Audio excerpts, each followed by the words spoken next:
ആ എടുത്തോ. സോമോ, എന്നെ കാണുമ്പോൾ നാട്ടുകാർ പറയത്തില്ലയോ ദോ പൂക്കീന്ന്. അതെ, പൂക്കിന്നായിരിക്കത്തില്ല, ബാക്കി പറയണ്ട. സാറിന് എന്തോ അവാർഡൊക്കെ കിട്ടിയെന്ന് പറഞ്ഞായിരുന്നു. ഓ അതോ, എയർപോർട്ടാന്ന് പറഞ്ഞ് വാഴത്തോട്ടത്തിൽ കൊണ്ടുപോയി പ്ലെയിൻ ഇറക്കിയായിരുന്നു. അതിന് നാട്ടുകാരെല്ലാം കൂടി വളഞ്ഞിട്ട് ഒരു അവാർഡ് തന്നായിരുന്നു. എന്നെ കൊണ്ട് ഇത്ര റീൽസ് പഠിപ്പിച്ചിട്ട് ഇച്ചിരി മീൻ തരാൻ പറഞ്ഞപ്പോൾ നിങ്ങൾക്ക് അത് വയ്യല്ലേ? ഒരു നേരത്തെ മീനിങ് എന്തൊക്കെ കാണിച്ചു കൂട്ടണം. അയ്യോ, ഇവനിനി സമാധി എങ്ങാനും ആയോ? കിടിലൻ സാധനം തന്നെയാണ്. എനിക്കിപ്പോൾ ഇവിടെ നിന്ന് തായ്ലാൻഡ് വരെ കാണാം. അണ്ണൻ അവിടെ കഷായം എന്ന് പറഞ്ഞ് എടുത്തു വെച്ച് എന്തുവായിരുന്നു, എന്തോ ആയാലും നല്ല പവറേഷ് സാധനം. ഏടേ, ഞാൻ ഇവിടെ കുറേ നേരമായിട്ട് താഴെ വരാനായിട്ട് നോക്ക്, എന്നാൽ ഇത് പറ്റാത്ത എന്ത്? ശ്ശേ, ചാടി ചാടി നോക്കാം. ഇത് ചാട്ടം മാത്രം നടക്കുന്നുള്ളൂ. ഇനി ഇതിൻ്റെ ബ്രേക്ക് ഇവിടെ എങ്ങനെ ആണോ? എന്തിയാ അന്നേരം ബ്രേക്ക് എന്തിയടേ? ശ്ശേ, അത് കാണുന്നില്ല. ഒന്നും കൂടി ചാടി നോക്കാം. ശ്ശേ, ഇത് കുറേ നേരത്തെ ചാട്ടം മാത്രം നടക്കുന്നുള്ളൂ.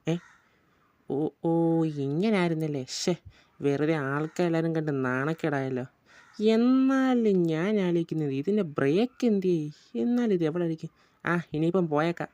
റോഡിൽ കൂടെ ആന്നോടാ സൈക്കിൾ ഓട്ടിക്കുന്നത്, ഇറങ്ങി നടന്നുകൂടാ? ഇവിടെ ഒരു വലിയ അടി നടക്കാൻ പോകുന്നവരെ നിനക്കൊന്ന് അറിഞ്ഞുകൂടാ? എടാ, ബാക്കിയുള്ളവർ ഇപ്പം വരുവടാ, നീയൊക്കെ അവിടെ നിൽക്കി. ഈ വിളിയടാ വിളി, നിന്നെ എല്ലാത്തിനും ഈ റോഡിലിട്ട് ഉരുട്ടോടാ, കാണിച്ചടാ. എടേ, നീ എന്തിനാടാ ഇതിനകത്ത് കയറി വരണടാ? പോടാ, നിന്റെ സൈസിന് പറ്റിയ ഒരെണ്ണം പുറത്ത് കിടക്കില്ല, അതിനകത്ത് അങ്ങനെ പോയി കിടക്ക്.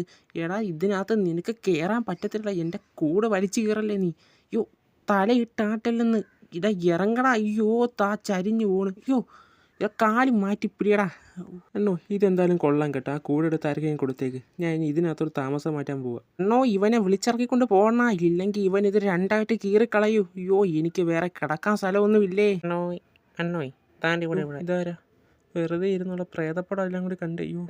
മേളി താൻ്റെ ഇവിടെ ഇവിടെ. ഇങ്ങോട്ട് നോക്ക്. നീ ആയിരുന്നോ? എന്താണ് മീൻകറി വെക്കുമ്പോൾ ഇനി ശ്രദ്ധിക്കണേ, അതിനകത്ത് ഉപ്പില്ലായിരുന്നു കേട്ടോ. അതെന്തിനാടാ നീ ഇവിടെ ഒന്ന് പറയുന്നത്? ഒന്ന് ഇറങ്ങി പോടാ. ഇത് കൊള്ളാലോ. എടാ, ഒന്നും പറയണ്ടാ, ഞാൻ ഓൺലൈൻ വഴി ഓർഡർ ചെയ്തതായിരുന്നു ഇത്. ഓർഡർ ചെയ്യുന്ന സമയത്ത് എനിക്ക് പറ്റിയ സൈസായിരുന്നു. ഇവിടെ കൊണ്ടുവന്ന് ഇട്ട് വെക്കുമ്പോൾ ഒരുമാതിരി നൈറ്റ് കണക്കിരിക്കുന്നു. എല്ലാവരും നോക്കുന്നുണ്ട്, ഫാൻസ് ആയിരിക്കും. എന്തോ ചെയ്യാൻ, ഈ ഫാൻസിൻ്റെ ഒരു കാര്യമേ. എല്ലാവർക്കും അങ്ങ് നമ്മളെ മതി. ആ തൊട്ട് നോക്കണ്ട, അത് ഒറിജിനൽ തന്നെ. രാവിലെ ആയോ? എങ്കിൽ ഒരു ചായ.